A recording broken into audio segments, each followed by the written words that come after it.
کہ ہم جس ملک میں رہتے ہیں ٹھیک ہے بھائی بھائی بن کے رہو، لیکن اس کا یہ مطلب تھوڑی ہے کہ آپ دیوالی پر کسی کو مبارکباد دیں گے، ہولی پر کسی کو مبارکباد دیں گے.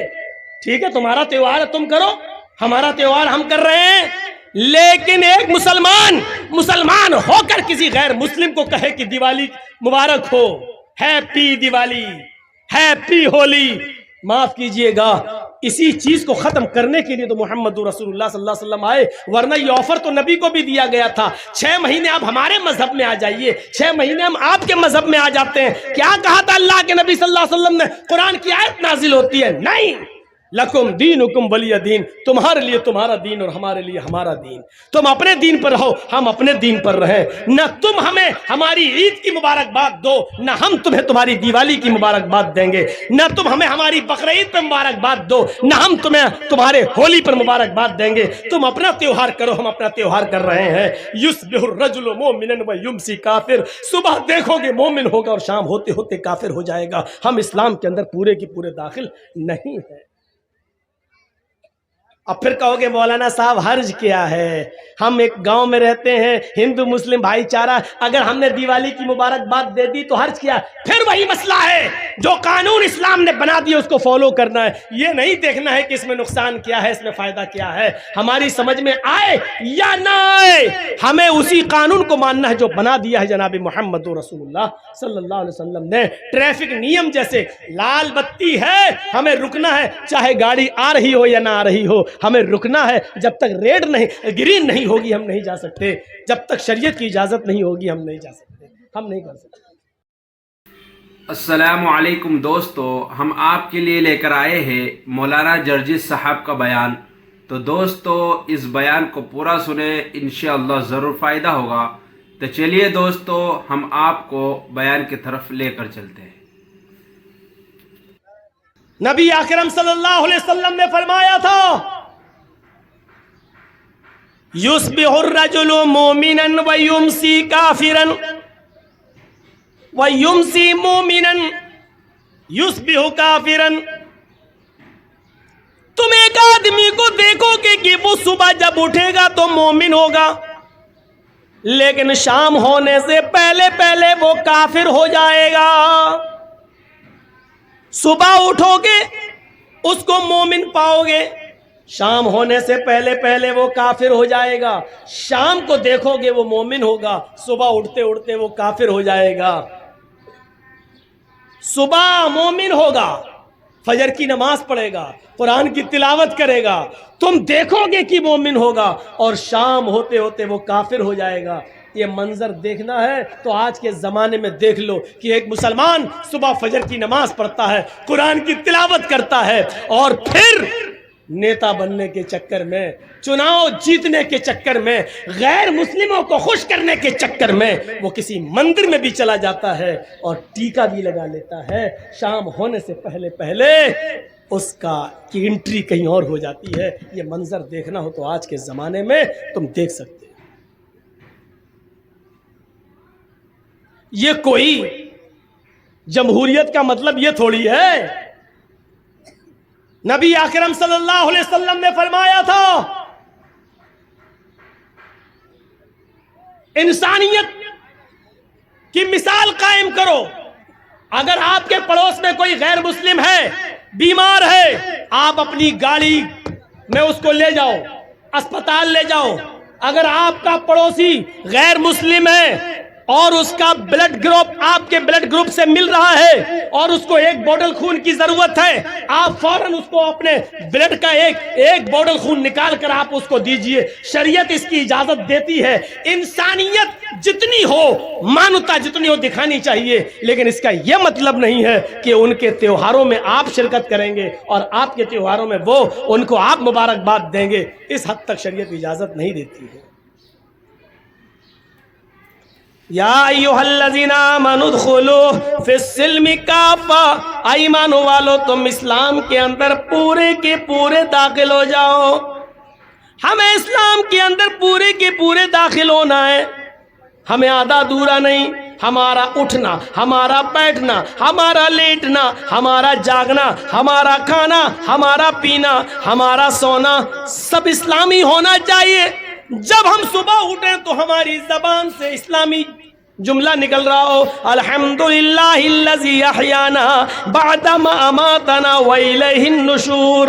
جب ہم کسی سے ملیں تو ہماری زبان سے اسلامی جملے نکل رہے ہوں، السلام علیکم ورحمت اللہ۔ جب ہم کسی سے مصافحہ کر رہے ہوں اور خیریت پوچھ رہے ہوں تو ہماری زبان سے نکلنا چاہیے الحمدللہ۔ جب ہمیں چھینک آئے تو ہمارا رہن سہن یہ ہونا چاہیے کہ ہماری زبان سے نکل رہا ہو الحمدللہ۔ جب ہم کسی اونچی جگہ پر لفٹ پر چڑھ رہے ہوں یا چھت پہ چڑھ رہے ہوں، سیڑھیوں سے اوپر جا رہے ہوں تو اس وقت ہماری زبان سے جملے نکل رہے ہوں، اللہ اکبر اللہ اکبر۔ جب ہم لفٹ سے نیچے آ رہے ہوں یا ہوائی جہاز لینڈ کر رہا ہو اور نیچے اتر رہا ہو، یا ہم پہاڑ سے نیچے اتر رہے ہوں یا اپنے گھر کی چھت سے نیچے کی منزل پر آ رہے ہوں تو ہماری زبان سے یہ اسلامی جملہ نکلنا چاہیے، سبحان اللہ سبحان اللہ۔ جب ہم لیٹرین میں جا رہے ہوں تو ہماری زبان سے دعا نکلنی چاہیے، اللہم انی اعوذ بک من الخبث والخبائث۔ جب ہم کھانا کھانے بیٹھ رہے ہوں ہماری زبان سے دعا نکلنی چاہیے، بسم اللہ وعلی برکت اللہ۔ جب ہم کھانا کھا کر فارغ ہو جائیں تو ہماری زبان سے جملہ نکلنا چاہیے، الحمدللہ۔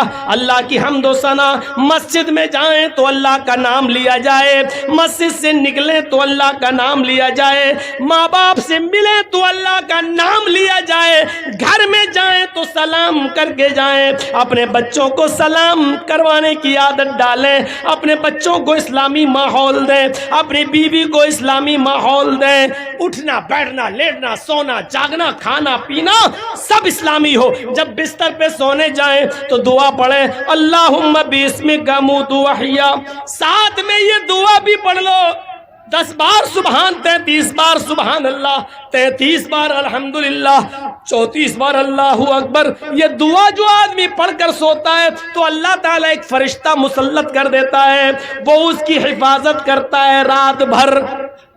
تب ہم اسلام کے اندر پورے کے پورے داخل ہوں گے۔ کوئی گناہ کے قریب ہم پہنچ گئے، اس وقت اللہ کا خوف ہمارے دماغ میں ہونا چاہیے۔ دنیا کی کوئی طاقت ہمیں دیکھ رہی ہو یا نہ دیکھ رہی ہو لیکن اللہ تو ہمیں دیکھ رہا ہے۔ میرے بھائیو، اس گناہ سے ہم دور ہو جائیں تب ہے اسلام کے اندر پورے کے پورے داخل، ورنہ وہی سمجھا جائے گا بجلی کے کھمبے پر آم کے پیڑ کے چند پتے چپک گئے ہیں، ہماری باڈی پر چند دینی کام ہو گئے ہیں لیکن ہم جڑ سے مسلمان نہیں ہیں، ہم اپنی بنیاد سے مسلمان نہیں ہیں، ہم اپنے رہن سہن سے مسلمان نہیں ہیں، اور یہاں ہمیں بنیادی طور پر مسلمان بننا ہے۔ اور اسلام کے اندر ہمارا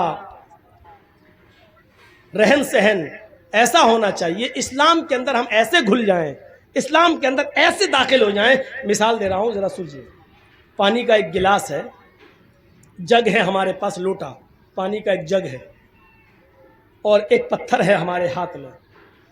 اس پتھر کو پانی میں ڈال دیا اور رکھ دیا، 2 دن کے بعد آپ دیکھیں گے تو پانی میں وہ پتھر پڑا ہوا نظر آئے گا۔ آپ چاہیں تو ہاتھ ڈال کر پتھر کو نکال سکتے ہیں اور باہر پھینک سکتے ہیں۔ پانی میں آپ نے ایک پتھر ڈالا، 2 دن کے بعد آپ نے اس کو نکال دیا، اس کا مطلب کیا ہوا؟ اس کا مطلب یہ ہوا کہ پانی نے پتھر کو قبول نہیں کیا اور پتھر نے پانی کو بھی قبول نہیں کیا۔ جب تک ڈلا تھا، جب چاہا اس پتھر کو پانی سے باہر نکال کے پھینک دیا۔ ایسا ہمارا اسلام سے تعلق نہیں ہونا چاہیے کہ جب چاہو تب گھس جائیں اور جب چاہے کوئی ہمیں اسلام سے باہر نکال کر پھینک دے، ایسا نہیں ہونا چاہیے۔ اسلام کے ساتھ ہمارا تعلق، جرجیت صاحب کے پاس پانی کا ایک جگ ہے۔ آپ کے ہاں زردہ بنتا ہے؟ زردہ، ارے وہ میٹھا چاول ہوتا ہے، ادھر نہیں بنتا ہے، ہم لوگوں کے یہاں بنتا ہے۔ تو اس میں کھانے والا رنگ ہوتا ہے۔ آپ کے یہاں کھانے والا رنگ تو بہت سی چیزوں میں ڈالا جاتا ہوگا، جلیبی میں ڈالا جاتا ہے، پلاؤ میں بھی ڈالا جاتا ہے رنگ۔ آپ جائیے اور 2 روپے کا 5 روپے کا کھانے والا رنگ کسی دکان سے لے آئیے اور وہ کھانے والا رنگ پانی کے اس جگ میں ڈال دیجئے. 2 دن آپ انتظار آپ کو نہیں کرنا ہے, 1 منٹ بھی آپ کو انتظار نہیں کرنا ہوگا. آپ تھوڑی ہی دیر میں دیکھیں گے جیسے ہی وہ لال یا پیلا رنگ پانی میں گیا اور پانی کو پورا کا پورا لال کر دیا یا پیلا کر دیا. جو رنگ پانی میں ڈالا گیا پانی اسی رنگ میں رنگ گیا. اب آپ رنگ کو پانی سے الگ کریے, ہو جائے گا؟ جو رنگ آپ نے پانی میں ڈالا ہے اب آپ پانی سے رنگ کو الگ کریے, نہیں ہوگا. اور پانی کو رنگ سے الگ کیجئے, وہ بھی نہیں ہوگا. نہ رنگ پانی سے الگ ہو سکتا ہے نہ پانی رنگ سے الگ ہو سکتا ہے. دونوں ایسے گھل گئے ہیں, ایسے مل گئے ہیں کہ نہ پانی رنگ کو چھوڑتا ہے اور نہ رنگ پانی کو چھوڑتا ہے. یہ ہونا چاہیے ہمارا اسلام کے ساتھ گھلنا, یہ ہونا چاہیے ہمارا اسلام کے ساتھ تعلق. جب ہم اسلام میں آ گئے, مسلمان بن گئے, تو ہماری جان چلی جائے نہ تو اسلام ہم سے نکلے نہ ہم اسلام سے نکلے. یہ ہونا چاہیے پانی اور رنگ کی طرح ہمارا اسلام کے ساتھ رشتہ ہے. یہاں چند ڈنڈے پڑتے ہیں موب لنچنگ کے موقع پر تو آدمی جے شری رام کے نعرے لگانے لگتا ہے. حالانکہ وہ موت کا ڈر ہوتا ہے, وہ تو جس کے اوپر بیتتی ہے وہی جانتا ہے, میں یہ نہیں کہہ رہا ہوں. لیکن ہمارا تعلق اسلام کے ساتھ یہ ہونا چاہیے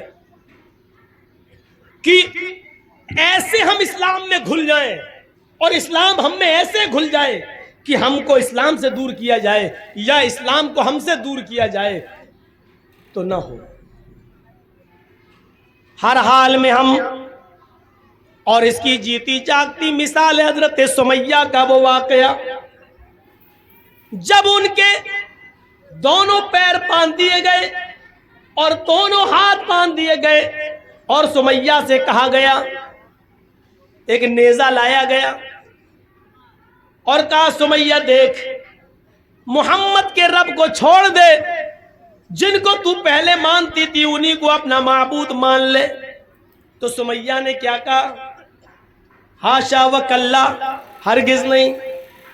ابو جہل نے وہ نیزہ نکالا, ابو جہل نے وہ نیزہ اٹھایا اور پورا کا پورا سمیہ کے جسم میں, سمیہ کی شرمگاہ کے اندر, سمیہ کے پیشاب کے راستے میں پورا کا پورا وہ نیزہ داخل کر دیا. ادھر سے ڈالا اور اس طرف نکال دیا. سمیہ کے ہاتھ پیچھے سے بندھے تھے, وہ بوڑھی عورت تھی, آسمان پر نظریں ڈالتی ہے. اس موقع پر بھی اس کی زبان سے یہ نہیں نکلا اے اللہ تو میری مدد کر یا مجھے بچا لے. اس نے اپنی زندگی کے بارے میں نہیں کہا, اس نے دعا بھی مانگی تو یہ دعا مانگی, یا ربی ثبت قدمی علی دینک یا ارحم الراحمین. اے ارحم الراحمین, اے رحم کرنے والے, اے ہمارے رب, اس کا نیزہ میری شرمگاہ کو پار کر گیا ہے, اس کی دی ہوئی تکلیف سے کہیں میں اسلام نہ چھوڑ بیٹھوں, کہیں دین نہ چھوڑ بیٹھوں. اے اللہ مجھے میرے دین پر جمع دینا, مجھے میرے دین پر ثابت رکھنا. اے اللہ اس کی دی ہوئی تکلیفوں سے کہیں میں دین نہ چھوڑ بیٹھوں, کہیں تکلیفوں سے تنگ آ کر میں دین قربان نہ کر دوں. اس موقع پر بھی وہ اپنے دین کی سلامتی مانگ رہی ہے. یہ ہے اسلام میں رنگنا. سمیہ کو ستایا گیا لیکن سمیہ اسلام نہیں چھوڑ رہی ہے, اسلام سمیہ کو نہیں چھوڑ رہا ہے. یہ زندگی ہونی چاہیے ہماری اسلام لانے کے بعد اور اسلام کے ساتھ. دوستو امید کرتا ہوں کہ آپ حضرات نے اس بیان کو پورا سنا ہوگا. بیان کیسا لگا کمنٹ میں ضرور بتانا اور اپنے دوستوں اور رشتہ داروں کے ساتھ شیئر ضرور کرنا. اللہ ہم سب کو اس بیان پر عمل کرنے کی توفیق عطا فرمائے. تو دوستو پھر ملتے ہیں اگلی ویڈیو میں.